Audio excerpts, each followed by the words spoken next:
Welcome to Bodybuilders for Christ, and this is a true crime story of the murder of Caren Compano. Stay to the very end. I have to preface this. Every life has extreme inherent value given to us by our Creator, the God Almighty.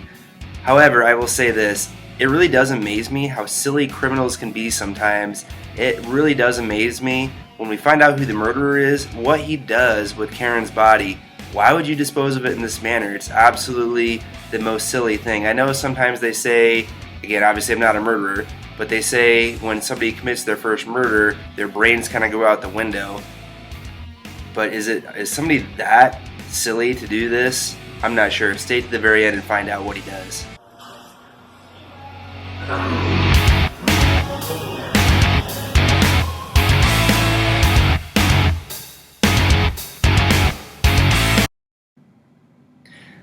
Today's story takes place in 1992 in Oklahoma City. Caren was married to Christopher Compano. You see, Caren was actually 15 years older than Christopher, and this was Caren's third marriage. This was Christopher's first marriage. It was kind of a strange couple anyways, not to be judgmental, but this is even what their friends said. Christopher was kind of a drifter. He was in and out of jail multiple times, and Christopher was actually introduced to Caren by Christopher's mom, because Christopher's mom was best friends with Caren, his now wife. That is not typical. Again, I'm not saying it's wrong, I'm just saying it's kind of strange and not typical.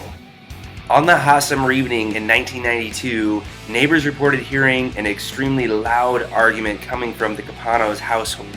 After the argument, Christopher says Caren leaves the house late in the evening to go calm down. Christopher then says he goes to a local bar to have a few beers and then returns home around midnight. But there's an issue. Caren is never seen again after supposedly leaving the house to go calm down. Chris did have a record for petty theft and crimes and spent some time in jail. You see, Caren was actually the breadwinner and worked at a local credit adjustment service bureau. On that hot July evening, Caren and Christopher reportedly got into a heated argument over Chris's drug use. Christopher did call the next morning to where Caren worked and asked if she ever showed up to work. They said she hadn't, and she hadn't even called in. She was, nagging at me and trying to get me in the drug program. Just trying to help.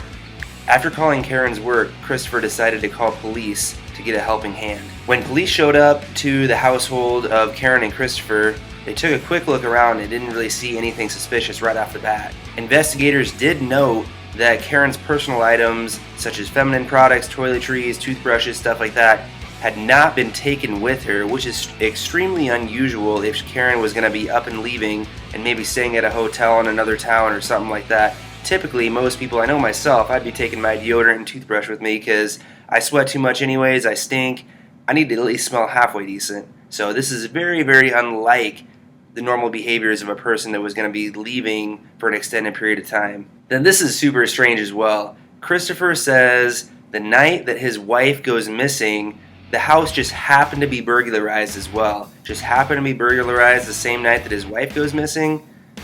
Very, very coincidental. So Christopher actually signs a waiver because of the supposed missing items from the burglary the night before to actually search the house.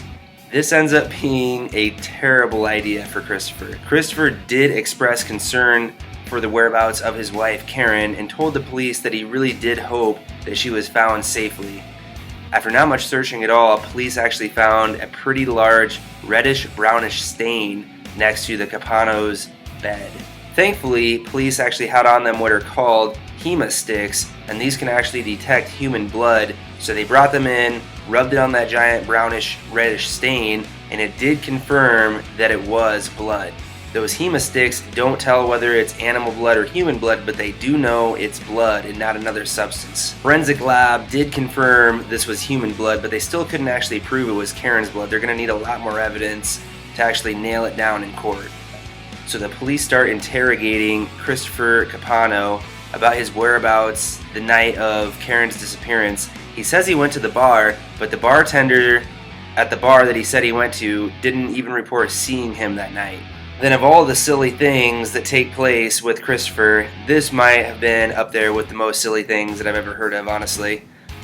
But the night after Caren goes missing, he actually takes some of her items to a pawn shop and pawns them off for cash. So that is probably what happened to the disappearing jewelry and whatnot that he said that was missing from the burglary the night before. But even if all the arrows are pointing at Christopher Compano, they still don't have a murder weapon and they still don't have a body. And you would really like to have both of those to actually press charges. So the police actually decide to spray luminol in the house. And if you've ever seen any type of crime show, you know that luminol actually acts with certain compounds in blood and actually lights up after being sprayed when the lights are off. First, police took pictures with the lights on before spraying the luminol, and then they turned off the lights and sprayed the luminol.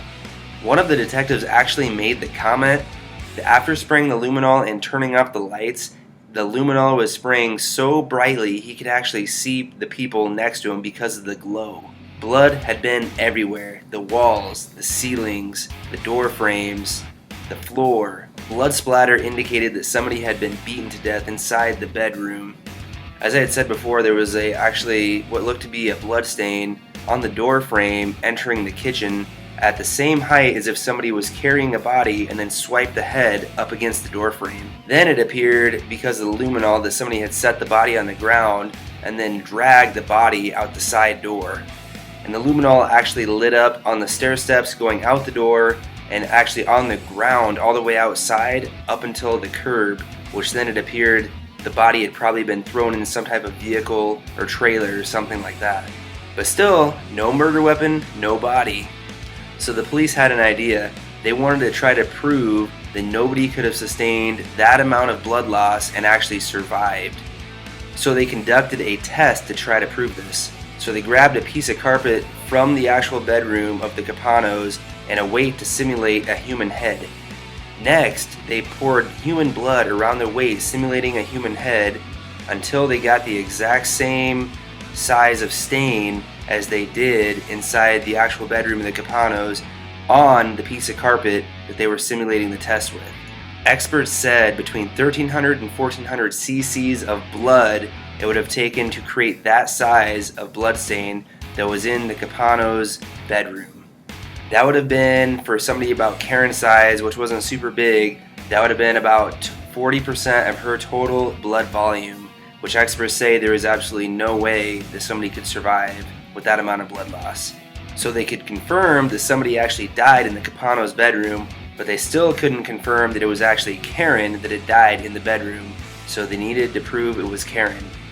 Even back in the early 90s when this was taking place, it would have been fairly easy if both of her parents would have been alive to confirm it was Caren.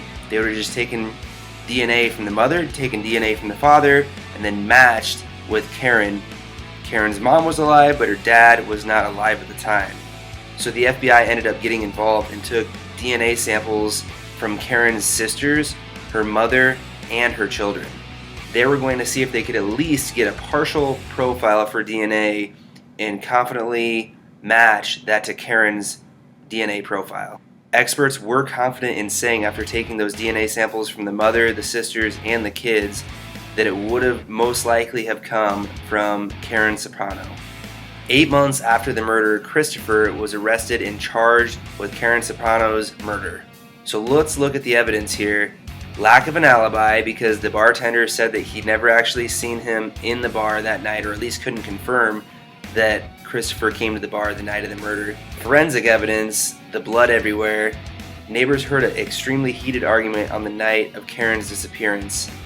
And the most silly of the facts, so far at least, the fact that Christopher decided to sell some of Caren's possessions to a pawn shop the day after Caren's murder.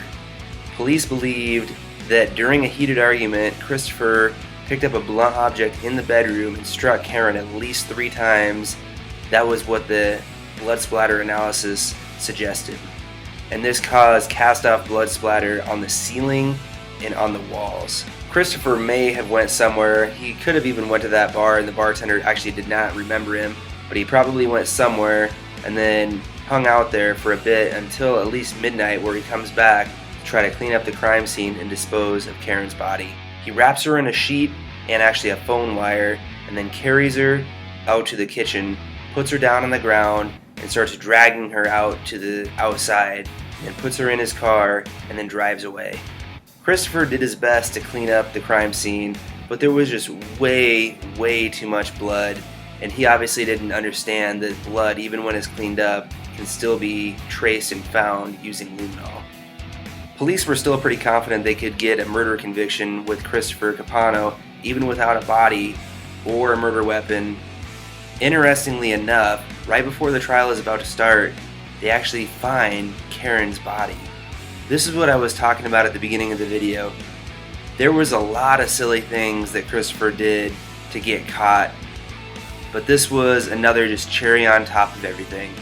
Off of a local interstate, some kids actually found Caren's body, and that's because it was near some brush under a blanket. Didn't try to bury it, didn't really try to conceal it with anything more than a blanket and a little brush. It wasn't like it was dug up from animals or anything, it was just under basically a sheet or a blanket.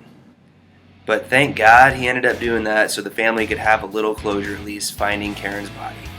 One of the things that really alluded this was probably Caren's body right off the bat was there was a check found under her body, and the check was from an oil gas station in New York City addressed to somebody in New York City. Two things. Number one, Caren's family owned part of some gas stations in New York City, and number two, Caren had lived in New York for a period of time. Thankfully, there was a complete set of dental records that was able to be matched to Caren Soprano's known dental records. The third thing, the DNA in the bone marrow did show this was actually Caren Compano's body. In 1994, Christopher goes on trial for his life. Even his defense attorney says, there's really not much we can do to say that you didn't do this, so they just were going to try to get it reduced from first-degree murder and say it wasn't a plotted out, thoughtful, planned out event, that it was a passion, heat-of-the-moment crime. Surprisingly, in my opinion, he was actually only convicted of manslaughter, but he got 1,000 years in prison, so it wasn't any better than just getting first-degree murder. Christopher is on the record saying he does regret doing what he did. I feel sorry for what I did to her. Can't bring her back, you know. I just gotta pay for what I've done. It really does mean a lot to me that you guys watched here till the end. If you could, please like and subscribe. I'll be continuing to make new videos, new crime videos. God bless you guys.